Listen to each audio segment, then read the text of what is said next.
जय श्री कृष्ण दोस्तों। आज मैं आपके लिए लाई हूँ श्री कृष्ण से जुड़ी एक अनोखी और बहुत ही सुंदर कहानी। इस कहानी में आपको भगवान कृष्ण की महानता और अपने भक्तों के प्रति उनके प्रेम भाव के दर्शन होंगे। कृष्ण भगवान के पास रहने वाली बांसुरी की अनोखी कहानी। द्वापर युग का समय चल रहा था। भगवान श्री कृष्ण के रूप में महाविष्णु अपने 8वें अवतार में जन्म ले चुके थे। सभी देवता, भगवान, सुर, ऋषि मुनि भेष बदलकर एक एक करके बाल कृष्ण से मिलने जा रहे थे। वह सब देखकर शिव के मन में भी अपने प्रिय प्रभु से मिलने की इच्छा उत्पन्न हुई, पर वह यह सोचकर रुके हुए थे कि बाल कृष्ण के लिए उपहार के रूप में क्या दिया जाए जिसे वह हमेशा अपने पास रख सके। तब शिव जी को याद आया कि उनके पास महान ऋषि दधीची की वज्र की अस्थि रखी हुई है। ऋषि दधीची वह ऋषि हैं जिन्होंने राक्षस एवं असुरों के संहार के लिए अपनी आत्मा त्याग कर दी। अपनी वज्र की हड्डियां देवताओं को दान दी थी, जिससे ऋषि विश्वकर्मा ने कुछ हथियार बनाए थे। उसी बची हुई एक हड्डी को तराश कर भगवान शिव ने एक अत्यंत सुंदर बांसुरी बनाई।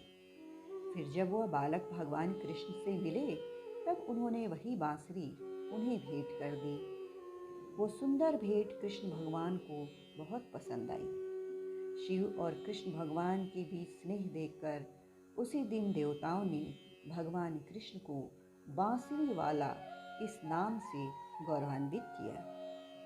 उसी बांसुरी को भगवान कृष्ण अपने अवतार काल के अधिकतम समय हमेशा अपने साथ रखा करते थे। उसके बाद से ही वह अपने राधा रानी के साथ एवं अपनी गोपियों के साथ हर रास में बांसुरी बजाया करते थे।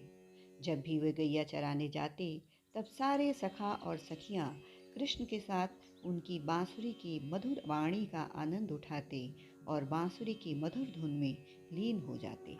जब भी गैया किसी दिशा में चरने चली जाती थी तो श्री कृष्ण की बांसुरी सुनकर सारी गायें लौट आती थीं।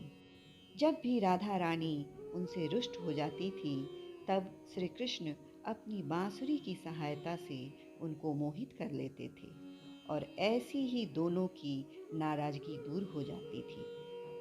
उन्होंने बांसुरी की सहायता से सभी का मनोरंजन किया और जब भी कृष्ण बांसुरी बजाते सारे नगरवासी नाचने उमड़ पड़ते थे।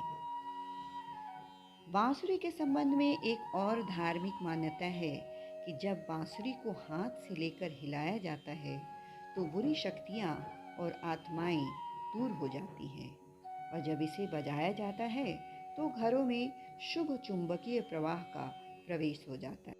श्री कृष्ण जब राधा रानी और सारी गोपियों को छोड़कर मथुरा जा रहे थे तब उस रात महारास हुआ, जिसमें उन्होंने ऐसी बांसुरी बजाई थी कि सारी गोपिकाएं बेसुध हो गई थीं। ऐसा कहा जाता है कि उसी रात श्री कृष्ण ने राधा रानी को वह बांसुरी भेंट कर दी थी, जिसके बाद राधा रानी ने भी निशानी के तौर पर उन्होंने अपनी आंगन में गिरा एक मोर पंख उनके सिर पर बांध दिया था।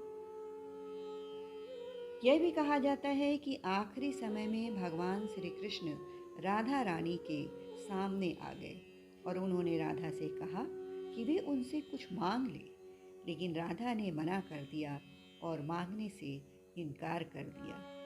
फिर श्री कृष्ण दोबारा अनुरोध किए, जिस पर राधा रानी ने कहा कि उन्हें एक आखिरी बार बांसुरी बजाते हुए देखना और सुनना चाहती है।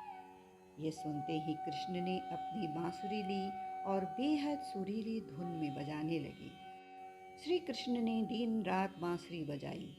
अंततः एक दिन बांसुरी की धुन सुनते सुनते राधा ने अपने शरीर का त्याग कर दिया। इस तरह भगवान श्री कृष्ण से जुड़ी ये कहानी अगर आपको रोचक लगी हो तो मेरे चैनल को लाइक और सब्सक्राइब जरूर करें और साथ ही अपने कमेंट भी करें।